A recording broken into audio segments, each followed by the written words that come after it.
I want you to get together. So, Paul, thanks for taking this time here to have a chat today. I'm sure the listeners of this podcast are really going to be interested in what you have to discuss. I've been a follower of your YouTube channel for probably over a month now, just checking out a lot of your videos and really found it interesting myself. But just to kick things off, do you mind introducing yourself and just what it is you're involved in and the type of content you create on a daily basis? Sure, yeah. So I run a YouTube channel called Understanding Conspiracy. I've basically been a scattershot conspiracy theorist in the game, kind of networking with all the channels out there for a decade since 2014. But I've kind of been on my journey since, I suppose, 2011, and the 2012 end of the world Mayan calendar was the event that got me in there, and set the mind going and going down all the warrens and the rabbit holes. So that was my nexus moment. That was my wake up event. But since then, I've been growing this channel, and I became known for starting a series in 2016 called "The Nephilim Look Like Clowns," and it was kind of a result of many years worth of occult research into symbolism and biblical history that kind of led me to an understanding that what we call the costume of a clown in the Western world is actually a perfectly crafted tool and symbol which mimics the same costumes worn by ancestor spirit worship cultures all around the earth, and it's used for the purpose of channeling spirits. And from my research, I've come to understand that the only spirits that are really on the other side that look like that were the Nephilim. And I know on the surface how insane that sounds. I'm very well aware of how this sounds on the surface, but what I seem to have done is just keep uncovering more and more evidence to show that the history of the clown is heavily rooted in the occult, um, and within demon iconography, in many cultures, not even just in the West. So that's what I've become known for predominantly, and I have a series spanning over 8 years now with 43 episodes, and I'm about to publish my first book on this in 2 months' time. So that's me in a Okay. nutshell. Yeah, that's pretty cool stuff. And that's exactly the type of content that I came across initially. And it kind of caught my eye because I've had sort of these type of psychedelic experiences that a lot of people describe that do involve these type of Mhm. you kind of see them or refer to them as entities. Is that correct? Or Yeah, well, I myself have seen them. I used to do a lot of Mhm. psychedelic exploration in my early 20s and my late teens.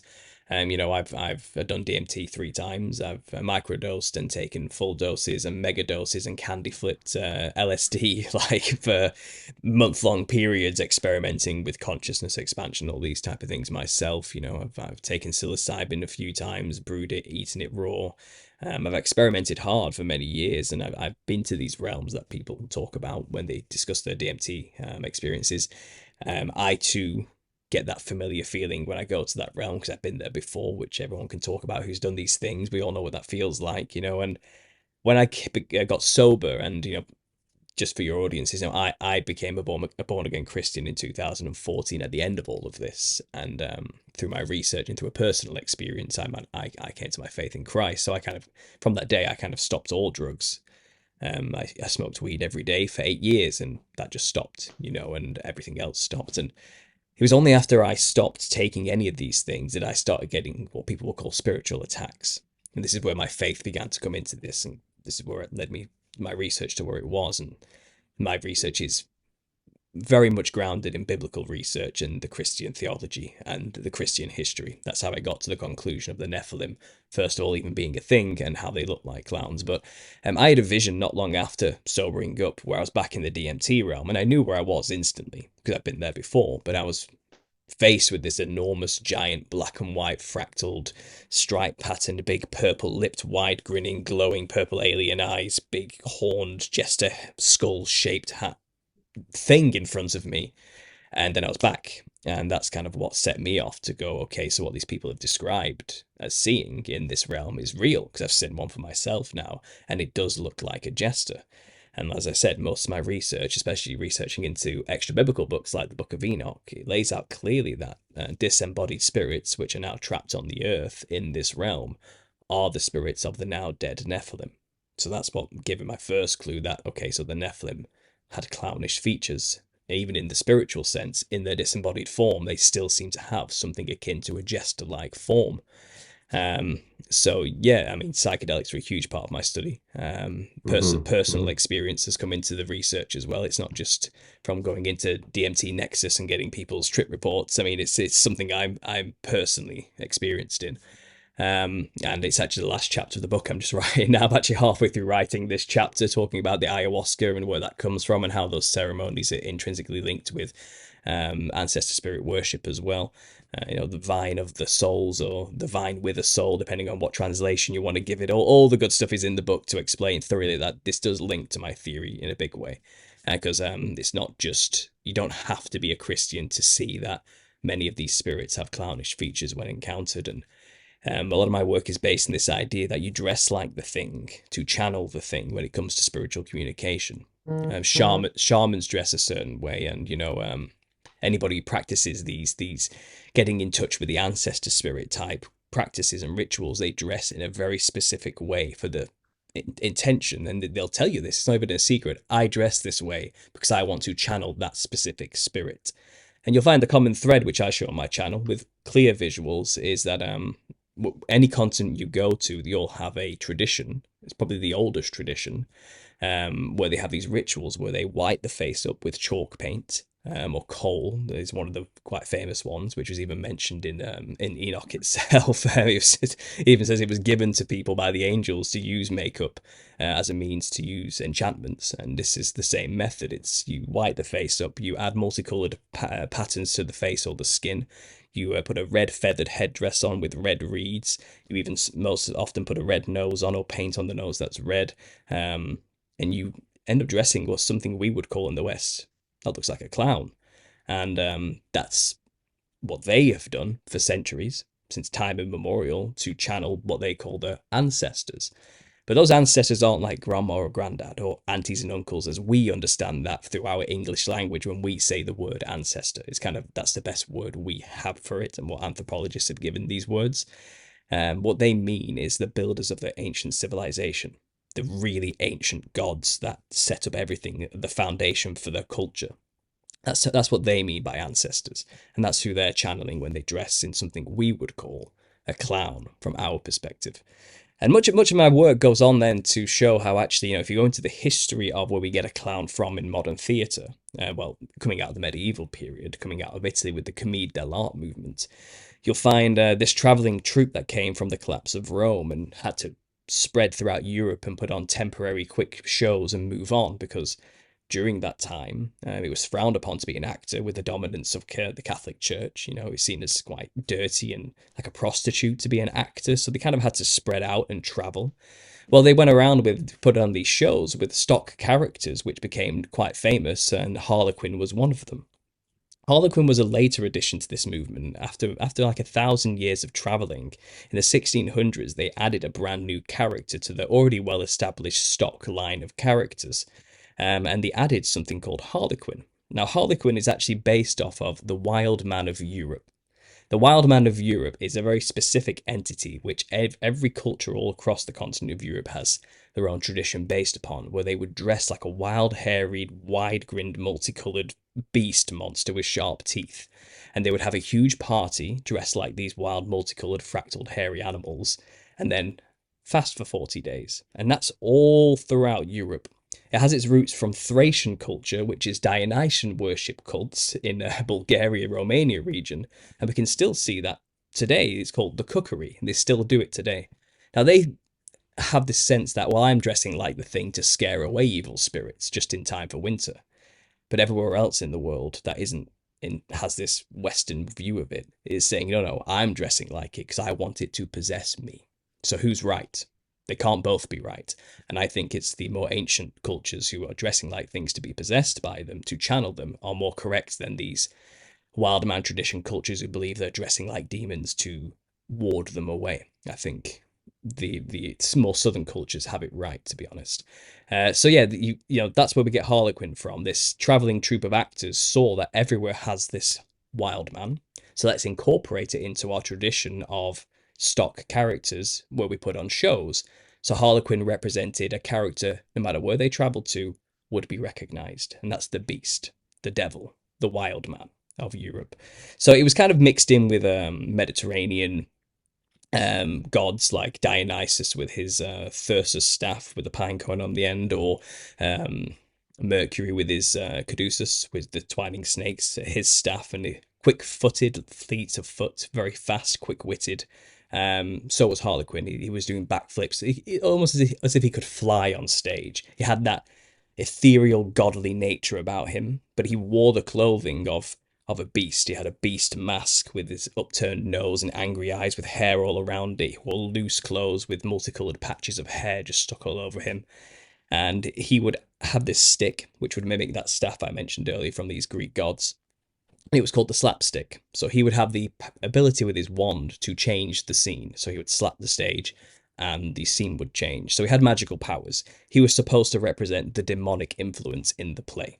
That was his role. And he was very cheeky, vulgar. He was a phallic symbol more than anything. He would use it to imitate sexual acts on stage. And that's where the comedy arose from, a lot of his vulgar actions. But then from the 1600s to the 1800s, in that 200-year period of development of the character, his costume got tighter. His multicolored patchworks became more diamond shaped, and became the more classical figure of Harlequin we know today. And he became a lot more fancy, a lot more eloquent, a lot more lithe and kind of well put together and intelligent, rather than wild and beast like. So there was kind of a void in the culture at that time, and this tradition had ingrained itself in France and in Britain quite well, to the point where theatre stages were being put on rather than travelling stages. It was set up in well-established theatres in London and France. And you'll find not only was Harlequin the servant of the rich man also had another servant called Pedrolino. And this is where clown comes from. So Pedrolino was just a servant. He was nothing special, didn't look like a clown as we would call it today, just wore Elizabethan ruff around the neck, plain white clothing, servant rags.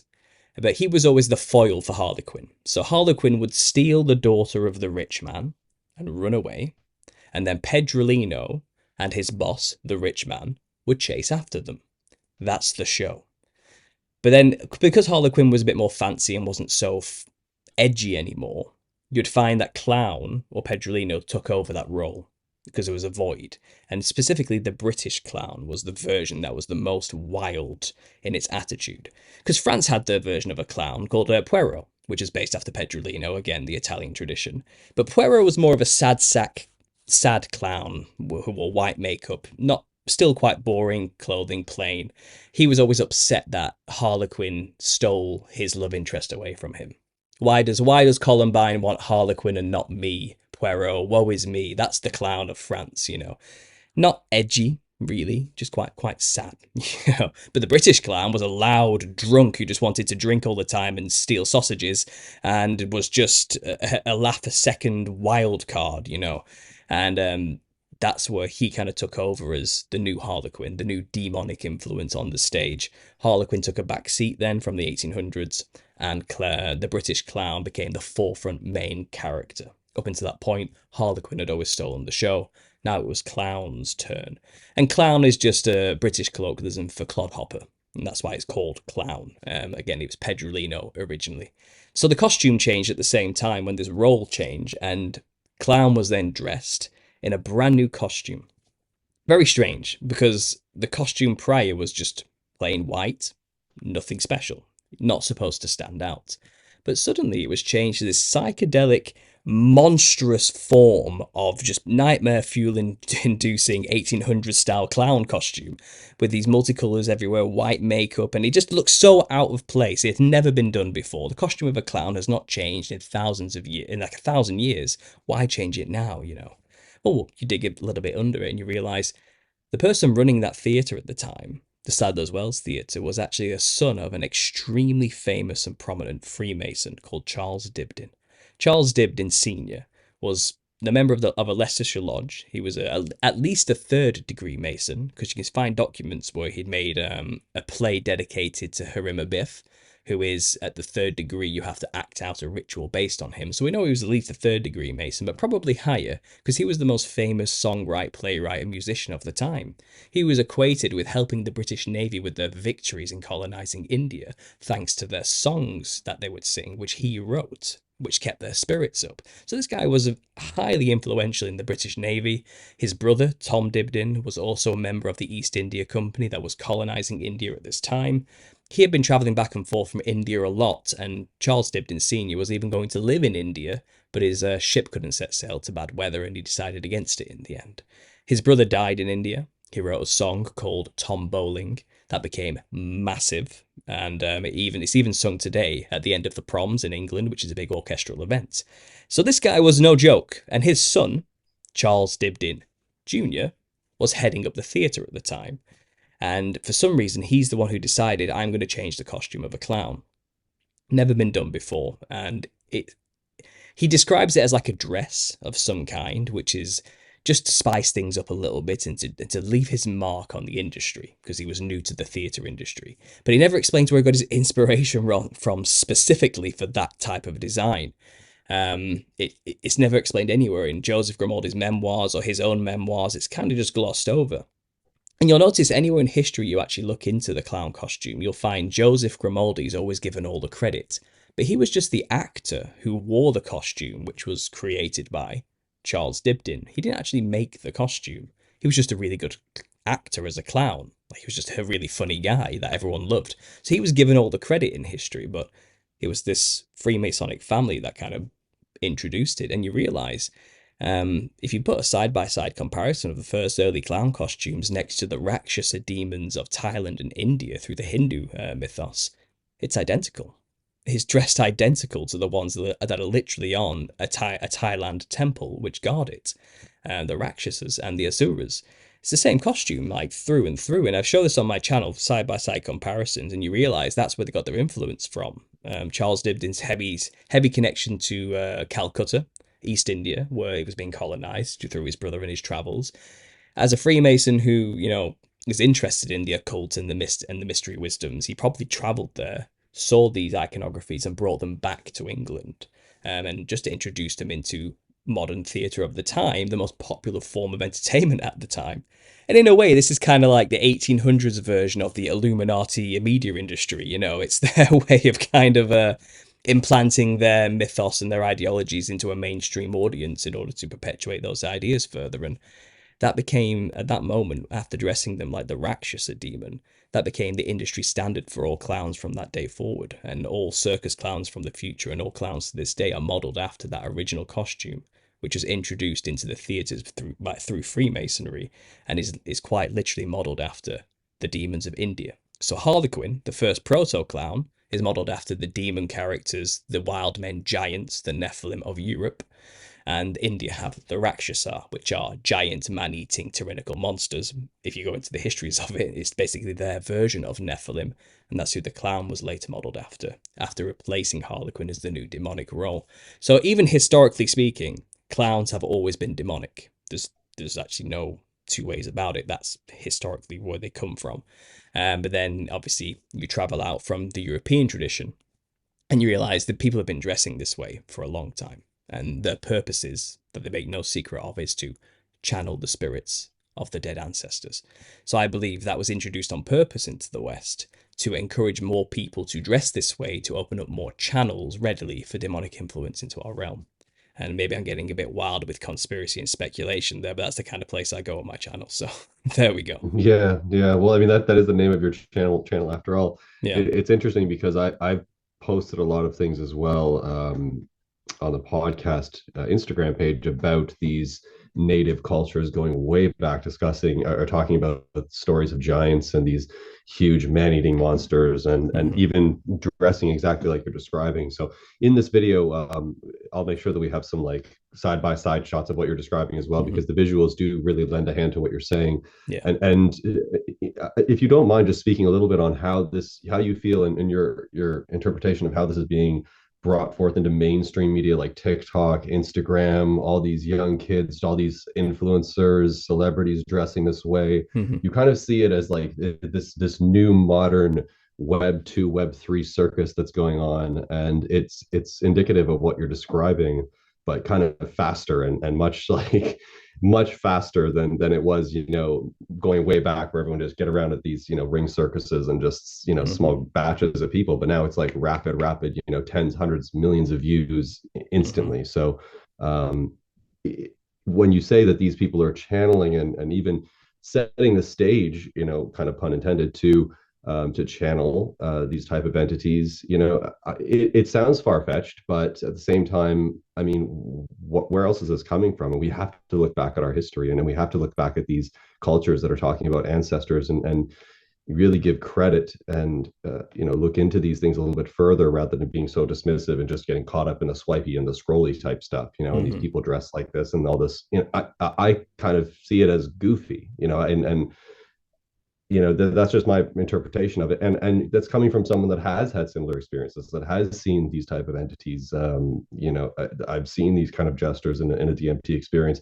They felt a little nefarious to me, but I didn't feel threatened by them in any way. They Hmm. kind of just stepped aside from my experience. From what I recall, it was just like they were there. I was like, huh, because I remember hearing about them and researching a bit into them. And I was like, wow, there it is. Okay. And then they just kind Hmm. of moved out of the way of the rest of my experience and they were gone. I never experienced them again from that point. But they had this weird energy to them that I couldn't Yeah. quite put my finger on at the time. And it seems a lot of people are just so curious about it.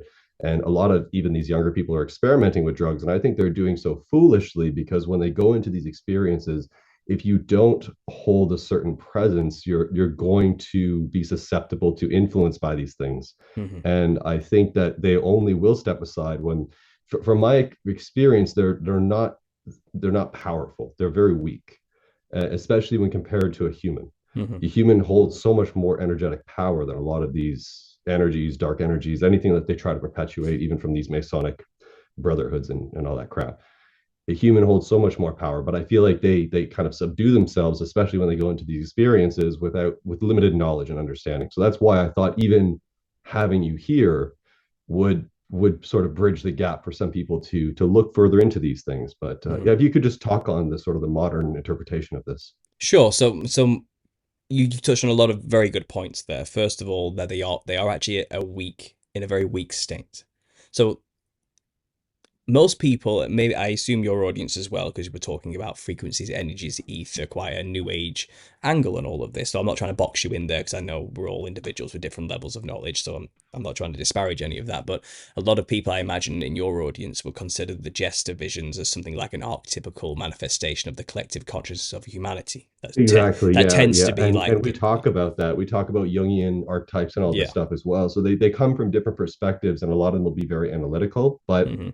and a lot of them would not have had experiences, psychedelic Yeah. experiences. So but I think it's just important to shed light on the work you're doing because it's so abstract and Hmm. because it clearly is manifesting in culture, Yeah. whether people want to admit it or not. Yeah, so a lot of people equate the Jester archetype to being something akin to a chaos energy, which is there to mix things up a little bit to help people get through their own issues and problems and not take life too seriously. That's the general gist of what people claim that the wild card of the Jester is supposed to represent in the human psyche. And when it manifests, it's in order to alleviate mankind of the stresses and pressures of taking things too seriously in order to make them reinterpret reality. And so people pontificate endlessly about what the symbol of a jester means. My work brings it back to a more grounded, literal sense. So what I'm trying to say is these are not representations of the collective consciousness of humanity that you're witnessing when you see jesters in this realm. And where you're going to is a very real place, which is there for a specific reason. I call it the plumbing of our universe or the behind the walls wiring that makes this reality exist. It's perfectly necessary, it's perfectly normal and natural. We call it many things, the DMT realm, the astral realm, or whatever, thousands of names for this place. But all you're doing is you're just seeing the warp to the woof of our reality. You're going to the place of disembodied forms, where forms don't have bodies. We're in the embodied realm. That's the disembodied realm. It's where the energies flow that project this world that we live in. So where these entities are, I think there's this idea that, well, that's a better place. we're going to a better place when we take DMT. We're going to a place that's higher frequencies, and therefore we need to strive to be more connected to it more so, and then maybe we can become better people in some way. What I say is you're actually going down a level, and you're going to a place where these entities hunger and thirst, as it's described in the Bible and in Enoch, but they cannot quench these desires. They're in a weakened state. We are the prize. So this is where possession comes into play. These entities have a reason for being there. Okay, they're not just some projection of our own conscious collective ideas. These are real entities with real personalities separate from us who are now trapped in a prison they want to escape from. And it's kind of being ignorant of this does not make you immune to this issue of dressing like a thing to channel the thing will cause you to be possessed by demons. So dressing like a clown is actually quite serious, although it's seen as a laughing matter, you know. We need to up our game with our spiritual knowledge, and spiritually speaking, you can go to the shamans and they'll tell you the way you dress matters. Go talk to the people who dress like the Heyoka, for example, in the the Lakota tribes of the Great Plains of America, and they dress like that specific thunder god called the Wakinyan in order to intercede with it so it won't bring chaos upon their realms and bring destructive rain and storms. They dress like it because they want to communicate with it. They're very serious about why they do these things, okay? Then obviously that manifests into the clown societies who dress this way as well in order to... That's where the archetypical stuff starts to come in, but its roots are representations of thunder gods. And all the Nephilim of the ancient past are all equated with controlling the weather, rain, and thunder, if you start looking into it. Like the Wandjina of the Aboriginals of the Kimberley region of Australia. They literally look like clowns in their representations, but they are also bringers of thunder, and they are the offspring of the rainbow serpents. So the Nephilim, which are now disembodied and look like jesters in this realm, are the offspring of fallen angels who mixed with human women. They're a hybrid race. The Watchers were seraphim class angels, which are dragons, or feathered serpents, or rainbow serpents, or whatever culture you want to go to. They all have a mythos where dragons mixed with humanity and created monsters, giants, and that's where they became Nephilim, and that's where they get their clownish features from. Big wide serpent grins, big serpentine eyes with predator slits, reptilian multicolored patterned skin, which is clown clothing. You know, they have wild red hair that glows, and they have glowing eyes, have an aura about them. They looked like clowns by any stretch of the imagination. You can see through all the artistic depictions throughout history of demons. They all have the same look about them, and they inherited it from their parents, who were dragons. So in this, what I'm saying is, historically speaking, and I go into more detail on my channel, there's a reason these things are here. They're not just some weird projection of our mind. There's a very serious thing going on. You're in the middle of a spiritual war. So if you go to these realms thinking you know it all, and what you're interacting with isn't even real, it's just there to teach me a lesson about myself, then you're going into a war zone unarmed. You are walking around in no man's land with no armor. You are in the middle of a war zone. You don't even know it. You're fodder to these things. So they can play with you. They can mess with you because you're coming at them from a state of ignorance. So they'll tell you, well, I'm just you reflecting back at yourself, or something like that, because they're happy for you to believe anything, because the key is to get into your body, for you to allow them in through some way and method, because they don't have a body. They're very weak in their state. So they can get into a human, which again is the goal. We are the prize. This realm we are in currently is where they actually want to be. They hate being in the DMT realm all the time. It's chaos and it's nonsense, and they're all blending into each other all the time, and they've lost their minds. They're probably laughing manically all the time from insanity because of it. They need to get into a body, and that's what most of Jesus' ministry is, casting demons out of people, because that's what they do. To get some sense of peace, they dwell in people, and they live vicariously through our senses. They taste what we taste, they smell what we smell, they see what we see, in a very limited, dulled capacity, because they can never get full control of us. They can only influence us to do things that they want to experience. And that's demonic possession in its truest form. It's not like The Exorcist, where your head starts spinning and the Hollywood interpretations of it. It's much more subtle. So the serpent's very subtle, as it says in the Bible, and this is the reason. You're not supposed to know you're possessed. And if they can live in you for as long as possible without you realizing it, they can influence you to do things that they want to do. They want to experience the drugs, the drink, the nicotine, the sex, whatever it is, whatever pleasure that they crave. They'll do it through your senses by making you do it and make you believe you made that choice to do those things. They're very sneaky, but that's how weak they actually are. And at any moment, anybody could discover the authority they have over them in Jesus Christ and cast them out.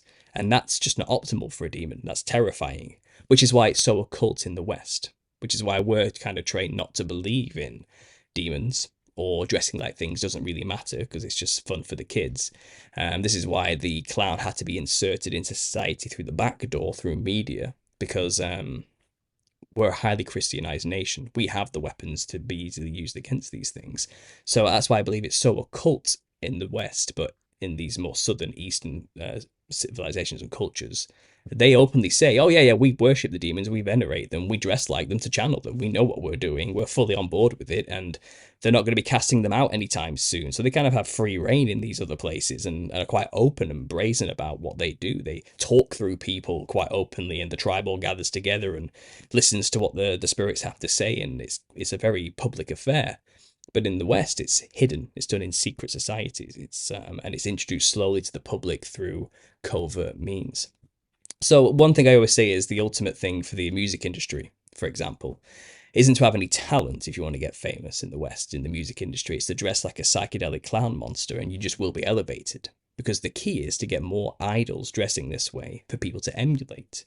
So if you like David Bowie, and Iggy Stardust is the most famous example I can think of, but there's thousands. If you can dress like a pale-skinned, red-haired, multicolored, fractal pattern psychedelic clown thing, then you'll inspire new generations to dress the same way. And that's what they're after. They want more people dressing this way to allow more portals to be opened more readily for these spirits who need bodies to have gateways into us, so they can have more influence in the physical world. So really, this is a spiritual, organized spiritual war with both physical foot soldiers through the secret societies and those who are in line with them, and the spiritual armies, which are the disembodied spirits of the Nephilim. And even then, in terms of hierarchy, above them, they still have their angelic parents, who were influencing us in many ways. And above all of them, you could argue who the head of all of this is, but there's many candidates. But let's just call it the adversary. There's many names for that, you know. But this is a spiritual war. So people go to do these DMT trips. I have empathy for them because I've been there. And I've seen these places. I understand it's easy to give into astonishment, as Terence McKenna would implore you not to. You know, I understand what it's like, and how if you haven't got much of a basis of spiritual history or spirituality, this can seem quite profound at first, as though it's giving you wisdoms and imparting things to you. But if they are telling you you are a god, you need to run the other way, because that is the first lie which was told in the Garden of Eden. And that seems to be the predominant message these beings will tell you as soon as they come to you in whatever form they claim to be, whether it's ascended masters, fifth dimensional beings, or you from the future or something, or collective archetypes of the unconscious. They'll come in many names. Aliens is a big one as well, but they're lying to you just to tell you the right message to allow you to allow them in.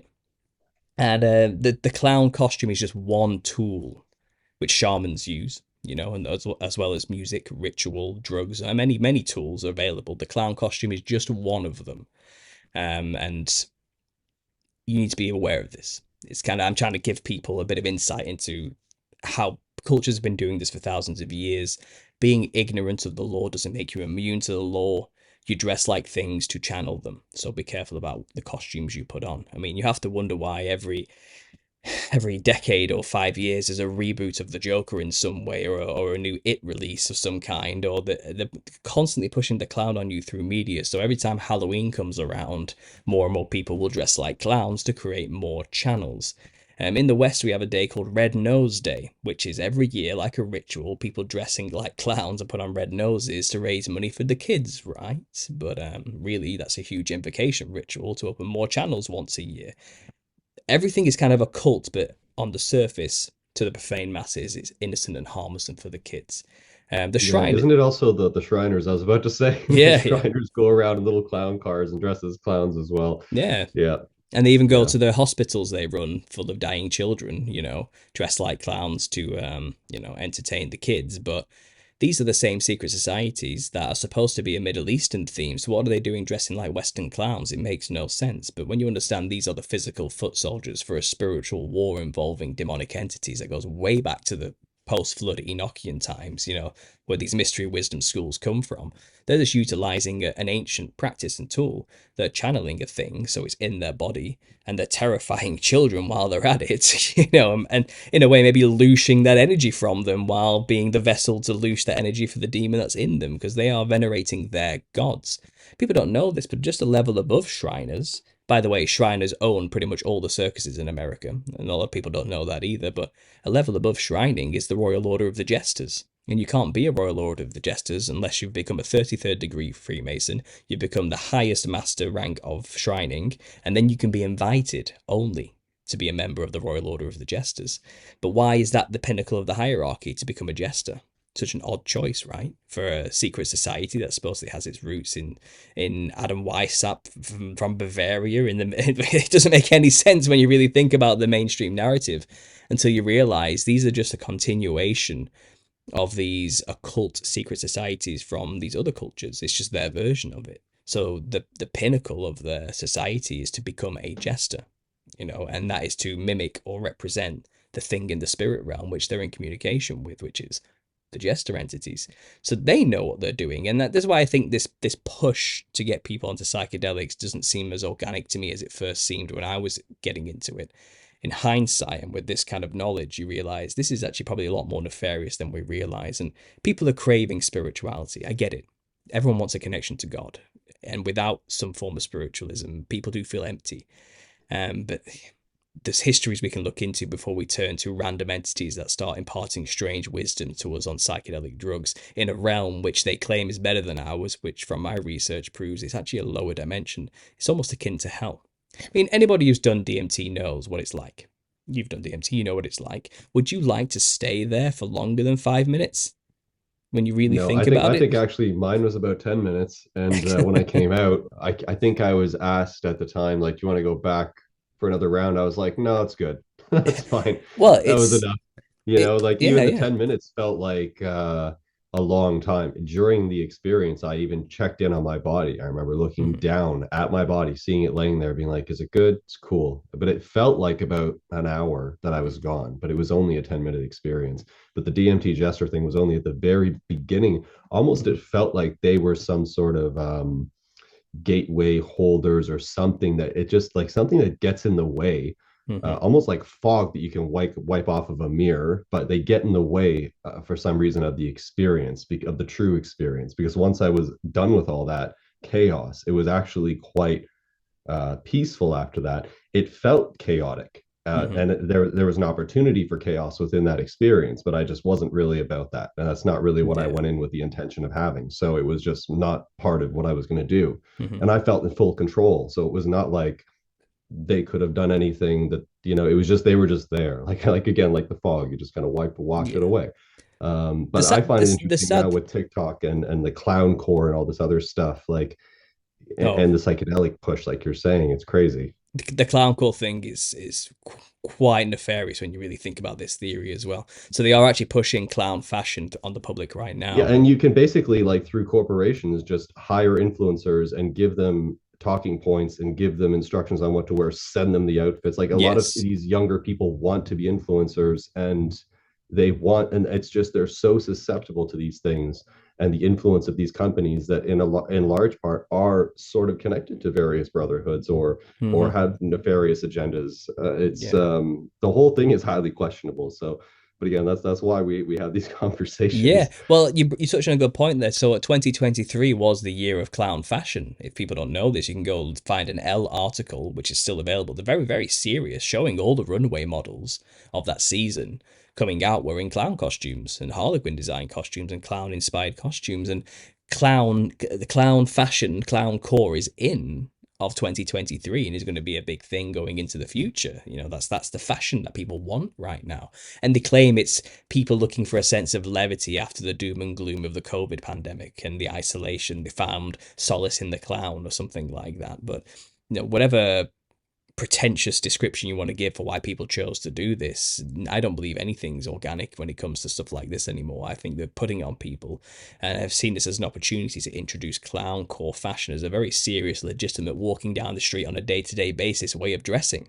Dress like a clown. It's perfectly normal and fine. They're normalizing it in a sinister way. Now, what you see on the runways are a bit insane, but that trickles down to the outlets eventually in a more watered down fashion. And that's the point. They're getting more and more people to dress in clownish like features, encouraging more clown like makeup as well. And clown core TikTok fashion is like the extreme of this. It's literally young Gen Zers and late millennials kind of dressing like a literal clown as an aesthetic, they would call it, and they have these words for it. But it's quite popular and it's growing to a young audience quite rapidly to dress like this as a legitimate fashion choice. So opening up more channels and portals is what I would say, to allow more demons into people's vessels without them realizing it. Ignorance of the law will not make you immune to this spiritual law, unfortunately, and they're banking on people's ignorance. And it's scary when you see it from this perspective. It's funny and harmless when you don't know these type of things, and that's kind of how they get in there. But in a way, there's something about the clown that really reaches young people. Like, I feel like I've reached a lot of people with concepts they wouldn't have otherwise thought about when it comes to Christian ideas, thanks to the clown itself. Because it does seem, we've had a season where even the world was described in a mimetic form as clown world, where you had Pepe the Frog take over and become the mascot for that particular meme, but people understood that clown world was literally the kind of world we're living in right now. But is that not just simply through the manifestation of more people showing traits of the spirits within them?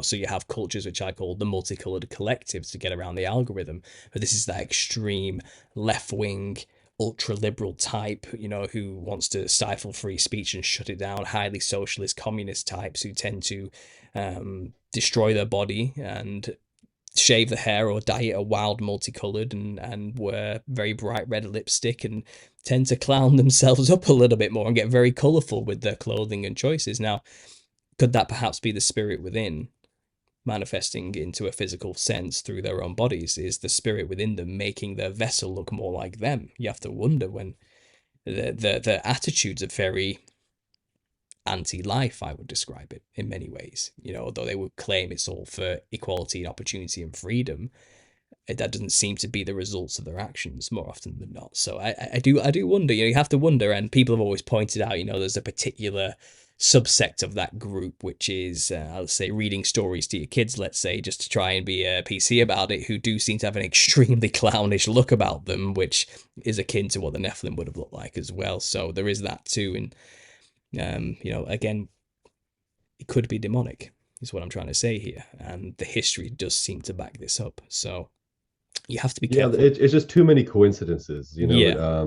That's where you have to start really looking into things, when you see so many lined up and you think, well, that just can't be. That just can't be. It's like Yeah. you almost have to look deeper into it. And once you start, you start connecting all the dots. I mean, you start to look like a wild conspiracy theorist, I suppose, when it comes to that mainstream perspective or point of view. But yeah, I really do appreciate the content you put out, because of what we're talking about here, and it's super important for people to understand a little bit more about metaphysical realms, let's say, and what they're dealing with when they go to these places.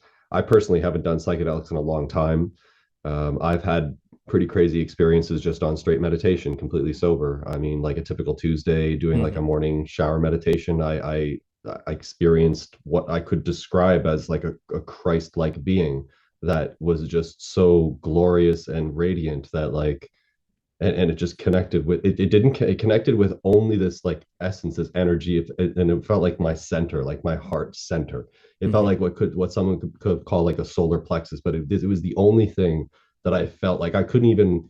I was eyes closed. I couldn't even open my eyes, because it was like I almost was like bawling with just like water, but not crying, but just like uncontrollable, like the just the energetic power of it.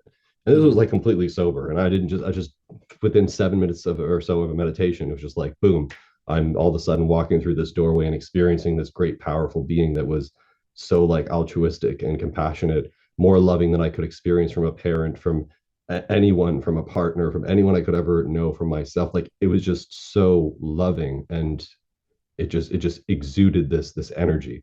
Hmm. And I've had that experience completely sober. So I think people need to experiment a little bit more with meditation, experiment a little bit more with diving deep within themselves and having these sort of natural experiences that they can do. You can naturally have, understand a little bit more about lucid dreaming and astral projection in the dream state. Hmm. Log your dreams, understand that realm and how to know who you are at all times and where you are, let's say, but and just be confident in those places, because I think Yeah. that's one of the, and having this information and data to back that confidence is super important. And knowing Hmm. that there's grown ass people, adults, especially if you're a young kid watching this or listening, but knowing that there's grown ass adults talking about this stuff is super important as well. Because I'm not even the type that goes willy nilly on conspiracy theories. I don't have a conspiracy channel. We have this podcast here, which is great. Personally, I'm more in like the techie business world. So it's like completely outside the realm of what I normally do on a daily basis. But I want to kind of shed coherent light on these subjects. Hmm. Well, And I think you're doing a great job with it, anyways. thanks. Well, don't get me wrong. Look, I don't claim to understand the full intricacies of the spirit world and how it works. I'm not God, No, okay? definitely not. So I The don't the more you disparage get into it, the more you know you don't know. It's exactly, just and I yeah. don't disparage anybody who has these positive experiences either. I'm not here to say everything's demonic, but what I can tell you, there is a history which does show that there were specific nefarious, malevolent entities that are now stuck in the spirit realm, basically. And you need to test the spirits if you ever encounter any of these things, because you don't really know what's coming at you. And we are also warned that, even Lucifer, the Satan, composes an angel of light. He is an angel at the end of the day. It's not just red horns and pitchforks. These are beautiful beings that are very enticing. So we need to be careful with any experience. We need to use our discernment. We need to be clear about this. But communication with God is not beyond the realms of Christianity, and having spiritual experiences is the Christian way, So we have to be careful. And I don't think the DMT realm or the astral realm or these spirit realms are evil intrinsically. I just think they're infested with a parasite that we need to be aware of. So, don't just believe anything that comes to you and starts telling you stuff. You need to be highly dubious from the get-go, because there's this issue of an infection in this realm. And just to mention here, people talk about the Noah, for example, and the flood of Noah, which was a big part of why that happened, is that the existence of these entities that shouldn't be there, that were eating people. That's the history. They were cannibalizing humanity. They were giants that were subjugating people. A flood kind of dealt with that problem. And it says, I gave a rainbow at the end of this as a covenant that I would never do this again to humanity. I'll never flood the world again. It's dealt with now. It's done. But when you think about what a rainbow is, it's the light spectrum we perceive. It's what we can perceive with our own capabilities in our normal state. Could it be possible that that rainbow wasn't visible prior to this because our perceptions were wider before the flood? We could see this realm day to day, all the time, but it had to be limited.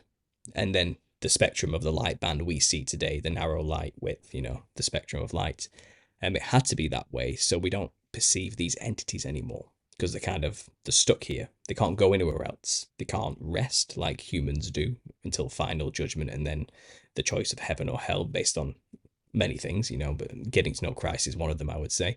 But these entities don't sleep. They have been awake in this realm since their death thousands of years ago. They know us very well. They're quite smart. They've been in the game for a while. They've been watching us for a while, and they've been interacting with us in subtle ways for a while. They've been venerated as gods for a long time as well. There's a history why these things are there, and there's a reason why we don't perceive them all the time, and why we're limited to not perceive them, because they would influence us, and we'd end up worshipping them again, and they would end up controlling us again if we saw them all the time. This is why I think we shouldn't be dabbling with these psychedelics, because all you're doing is going to a place God purposely shut off from you, if this is the story you want to go off, for a reason, for your safety, to protect you, and it kind of sheds new light, new perspectives on these biblical stories when you start factoring these things in. It answered a lot of questions for me as a skeptic to Christianity initially, when I was in my new age psychedelic exploration consciousness phase, listening to Terence McKenna and Alan Watts on repeat constantly and trying to understand the Taoist philosophies in that particular way and all these type of things. But I didn't find any solutions in them necessarily that dealt with the spiritual issues of spiritual attack. But I would have to impart this. I know, like I said, your audience may not necessarily be Christian, but I would always give the warning, look, if you're ever in a tough patch in the spirit realm and you're being attacked and it's getting dark and it's getting weird, just call in the name of Jesus and just watch what happens. And just take from that what you will. because that was for me what worked and showed me that, okay, there's power in this name. There's clearly more to this than I understood. But I'm not here to say every experience you have in the spirit realm is evil either. I'm sure there's good and bad in everything. There's angels Yeah, as well as no, fallen yeah, angels, you know. So for I'm there sure, as well. for But sure. we just need to be more aware that there is a war here. There's a Hmm. and we're kind of in the middle of it. And Jesus said, "My people perish for lack of knowledge." Ignorance is the issue here. The less you know, the more susceptible you are to influence by these things. So I've give you some knowledge here. Do with it what you will.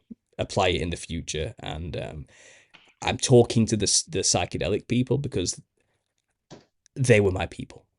I'm trying to help here. I'm not here to put you down or, I get it. I get it. I was there and I'm just giving you this. I'm just trying to give this little bit of knowledge, that I've picked up along the way. You can get the book in a couple of months, which lays it out. It's going to be a two-parter in a year. There'll be a lot more information on the ancestor spirit worship cultures, but everything I've got in these writings, you can find on my channel in these videos. Like you said, the visuals really do knock this out of Yeah, the park. It yeah. really explains this clearly. In your book, did you touch on anything about sleep paralysis and Hatman? Because I know in some of your YouTube videos you mentioned some of those as well, and that sort of ties into a lot of experiences that people have. And I've noticed this even on our Instagram page. Tons of people have commented this type of stuff, but they'll have these experiences again, stone sober. Maybe they've never even done psychedelics. They just have these at night. They'll wake up and see these things. Even a lot of younger people or their children experience these type of shadowy dark entities and things like Hmm. that. Like, does your book tie in with any of that? Yeah. It does There's as a whole well. Okay. chapter dedicated to the Hatman as a particular character and shadow entities and the experiences around it. I've actually talked with the inventor or who trademarked the term Hatman. She owns the copyrights to that, so be careful using it. But she basically wrote the first book called Hatman, Demonic Encounter with Pure Evil or something. I can't remember. I have the book, but it's Heidi Hollis. But I've also talked to many other people as well who do a lot of work on this. There's an author called Vicky Joy Anderson who has a book called They Only Come Out at Night, who has done extensive work on sleep paralysis, shadow entities, and our weapons against them, and testimonies of people who have experienced these things and what it generally entails. So yes, I would say these are the disembodied spirits of the Nephilim still. But because of our limited perception, I think we can only perceive them as shadow entities until you take something like psychedelics, which would open up the floodgates and they wouldn't look like shadows anymore. They would look like psychedelic fractal clown monsters. But until that stage, while you're seeing things loosely in our physical realm, they'll look like wispy shadows that we can't quite grasp.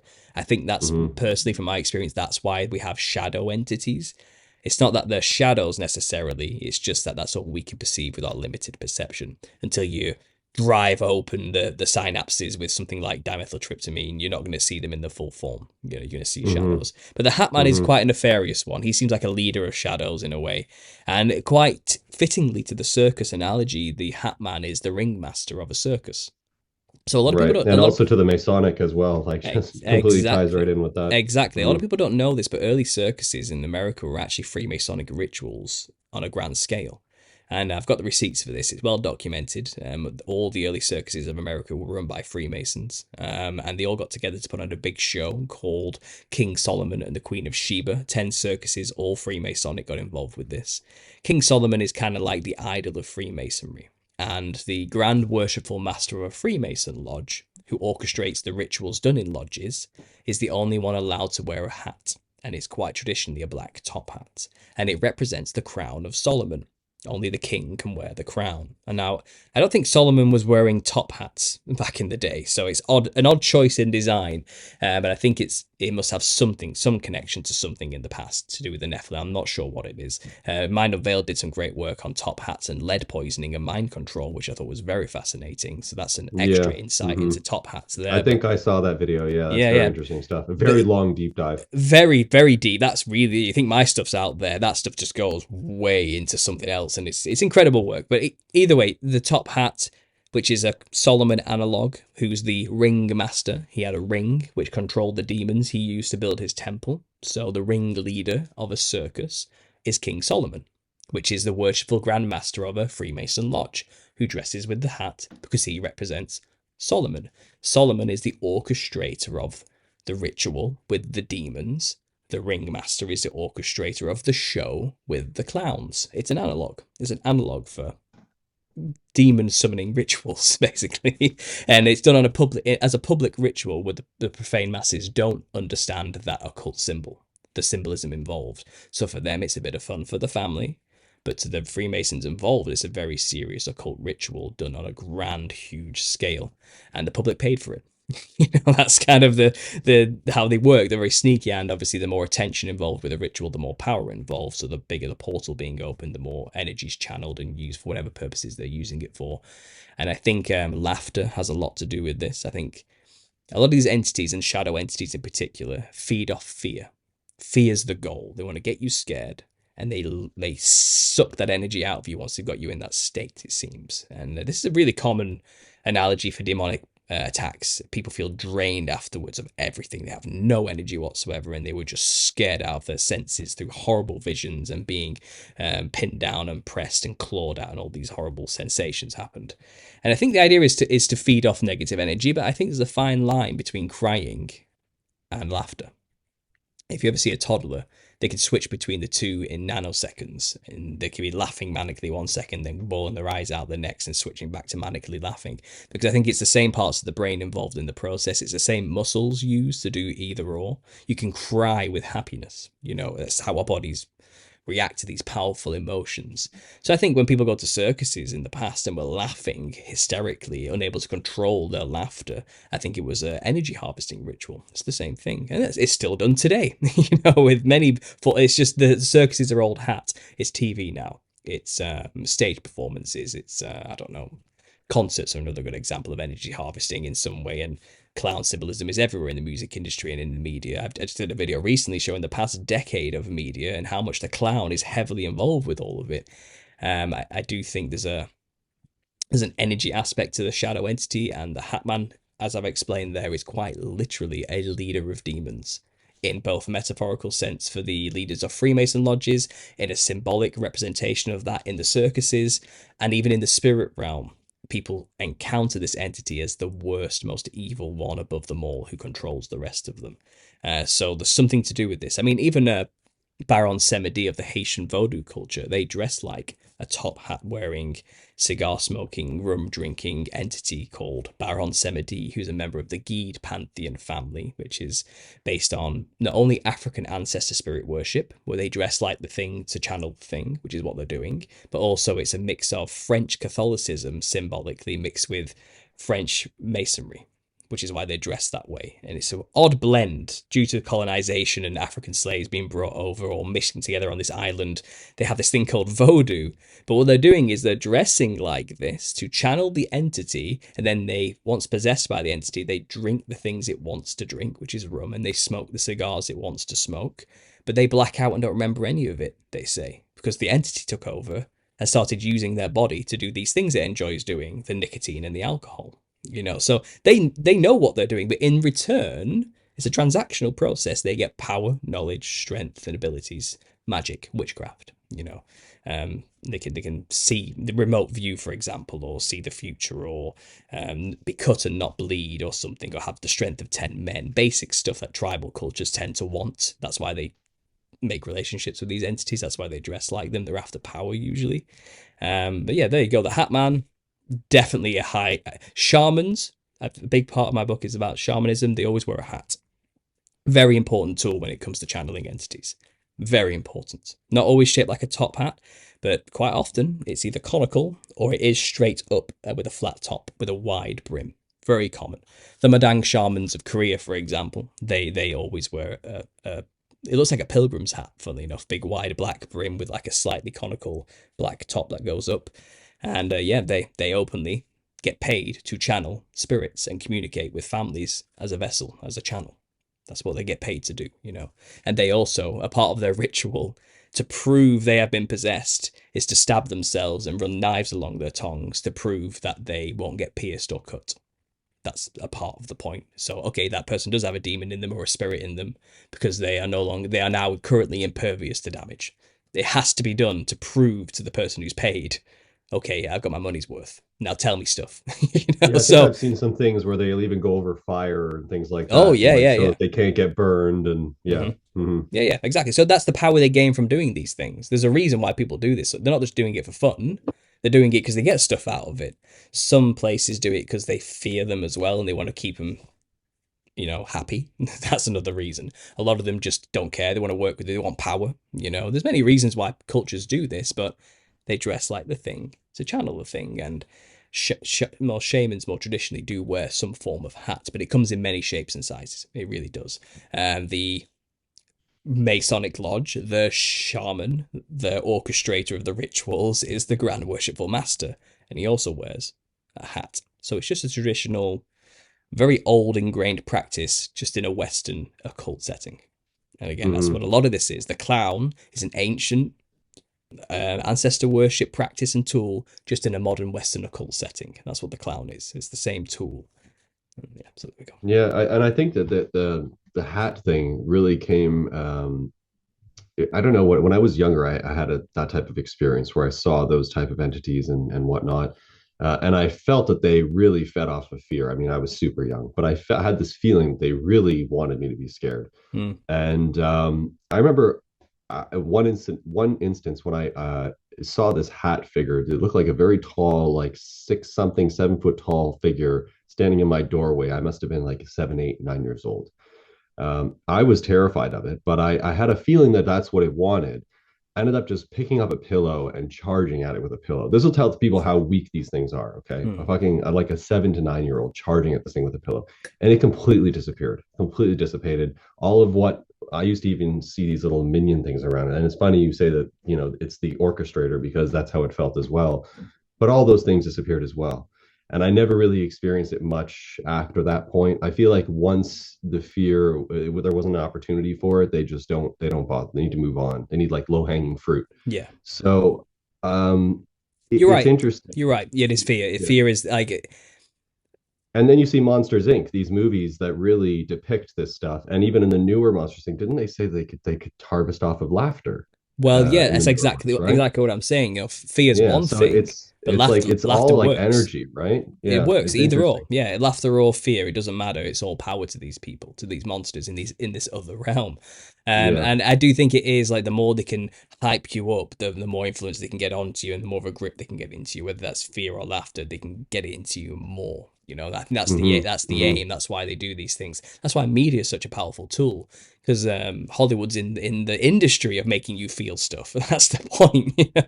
And you have to think about what it means to go see a scary movie now. You really do have to consider these things when you Yeah, consider exactly. Yeah. what's going With on. everything you're watching. Yeah, Everything, everything you're watching. absolutely. Yeah, yeah. It's Even the all TikTok energy. videos, the Instagram videos, everything. Yeah, a lot of it's very orchestrated and a lot of it's energy based. Mm, Well, I think we've covered a lot here. I really appreciate it. And, maybe we can have another follow up once your book is released. yeah. And, I really appreciate this time. It's great stuff, great information. If anyone wants to reach out to you, what's the best way? I'll put, again, all your socials and stuff in the description, but anything else worth noting? You can find me. I'm on YouTube. That's where I'm based. My channel's just Understanding Conspiracy. My logo actually is very similar to yours. It's from my Nice. I created it from my old school sacred geometry days where I was exploring the consciousness realm. So that's where it all got the influence Hmm. from. But so you'll find my channel quite easily. And I am on Rumble and I am on like Odyssey. But they're just backup channels. You won't find me on there regularly interacting in any way. I just put my videos on there as a backup. You can join my Telegram group. I have about 1,100 people in there, which is quite good. It's a growing community. If you want to have a good conversation with people back and forth and share ideas and get to me directly, I'm on there all the time. That's a good way to get me as well. But you can just email me at understandingconspiracy@gmail.com. Pretty straightforward. If you have anything you want to share with me or send me, that's always a good way to get in touch as well. I don't always respond because I get a lot of emails, but I do try my best to read every single email. And I do try to respond when I can, but it's just I get inundated with these things. Like I said, you can go find my book. It'll be on Amazon in the next 2 months. The first Nephilim Look Like Clowns, Volume 1, which lays out the history of the Nephilim, the occult implications with the Freemasonry, the Shriners, and also sacred clown societies, the Hatman and DMT cultures as well, and DMT trips. So that's the first book. The second book will be about ancestor spirit culture worship. they're on every continent and the way they dress. And then the second half of the second book will be about modern culture, film, music industries, all that sort of stuff, and clown murderers and the fear of clowns and the multicolored collective, all the modern stuff. So the first book's called The History.